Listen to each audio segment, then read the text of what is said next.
Okay guys, so this is the kind of paper that I kind of recommend, and it comes with 50 sheets. So this is usually the ones that are cheaper, and when you go to Michael's and they have like a good sale, it's usually 4 for $5, I think. This is another one that is a favorite of a lot of paper flower artists, and it's the pink buttons one. So if you see this at your Michael's or Joann's or wherever, make sure you pick it up because it will be gone. Okay, and then I have another one, which is this one, and this is a bigger packet. I think this was $14.99 for one, but this has 100 sheets in it, and it's different. You see, like there's 1, 2, 3, 4 different shades of pink, and it's 110 pounds. So you kind of want to pick this up to save a little money too. I usually get about 3 of these if I see them. It's the same as the pink buttons, but it just has more, you know. There you go. Okay, so this is just the paper, the cardstock paper that we use for paper flowers. Okay, I'm gonna teach you guys how to make templates. I'm going to show you guys how I kind of freehand it. This is one of my favorite ones, and you're gonna need like a bigger layer, maybe a medium layer or 2, and then a smaller one. And I can't find my pencil, so excuse me, but I usually just do it like that, and I make a hump on the top, and then I make another hump, a lower hump, and then I come down.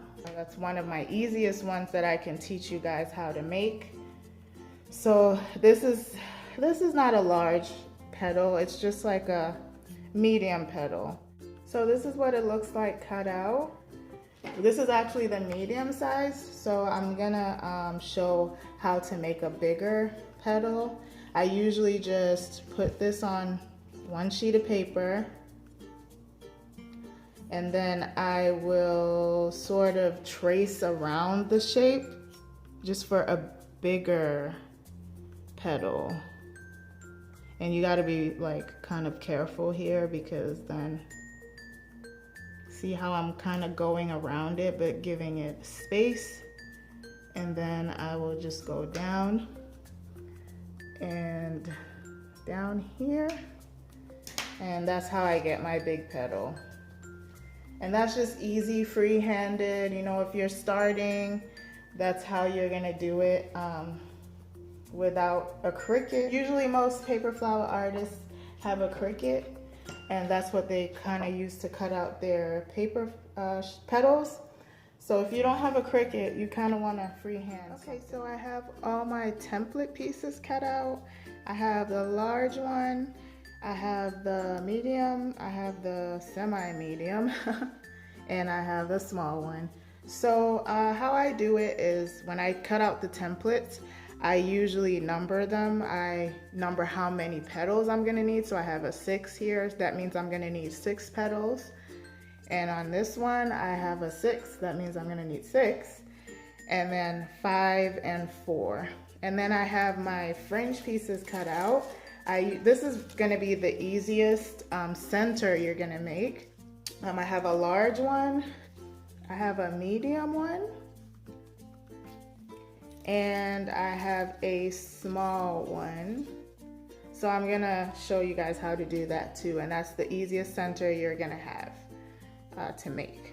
Okay, so this is how you would start your flower. I have 6 pieces of paper here, cardstock paper, and these are small, so I usually would have to take 6 because I need 6 petals for the big one.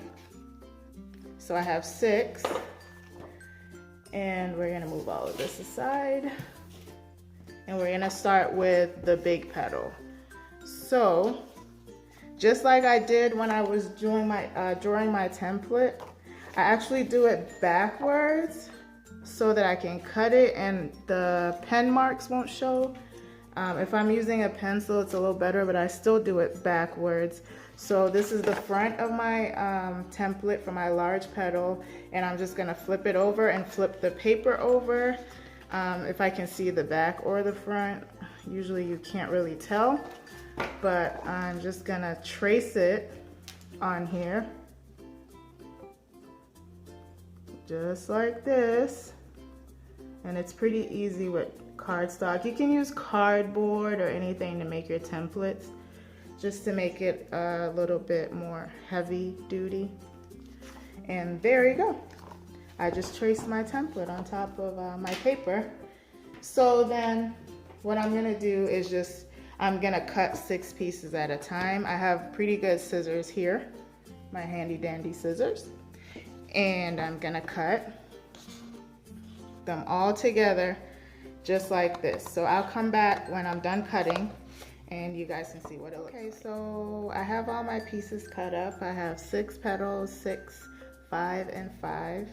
I actually added one more to this one just in case I wanted a fuller look in the middle. So I have 5 petals here, okay? So the next step you would do is to cut your slits in the middle, and this is how you're gonna have that 3D effect, because you're gonna kind of fold it over, and I'll show you that. So you wanna cut right in the middle, like right up a little bit, maybe an inch up. And then I usually do a little bit of a fold like that just to give it that flower look. And then I do it to all of them. So you want to do it to all of them. And I have all of them done. So the next step would be to curl your petals. And this is the fun part that nobody likes, guys. So this is a bone folder. This is what it looks like. It's like a small tool, small creasing tool. It's very kind of hard to find. It's a pain. When you ask anyone at a craft store, they usually don't really know what it is. So this is what it looks like, guys. And this is what I use to curl my flowers. It's a lifesaver because before I would use markers and, you know, things that were round to kind of curl around this way, but it took too long. So you want to use these, and all you do is just go under your your petal, like that. This is not the best one to use, but I just found this is the only one I could find today. So you just want to hold your paper like this and just roll it under like that. And I usually do it on the sides. The next step you would do is to fold this over like this. And this is the 3D effect I'm talking about. It's gonna make your flower stand. So the first layer, which is the big layer that's gonna go on the first bottom layer, you wanna do it maybe a little bit over. Maybe like not even half an inch over. So this is what you wanna do, guys, okay? And I'm gonna take my handy dandy glue gun. This is it. And I'm gonna put a little bit of glue over here, and I'm just gonna go like that. And be careful, it's hot. And I'm just gonna do this to all my petals. Oh, and not to forget, you also wanna make a round piece. You can take a cup or anything round. You wanna cut out like a big round shape, because that's how you're gonna base your flower. If you're a beginner, this is easy, okay?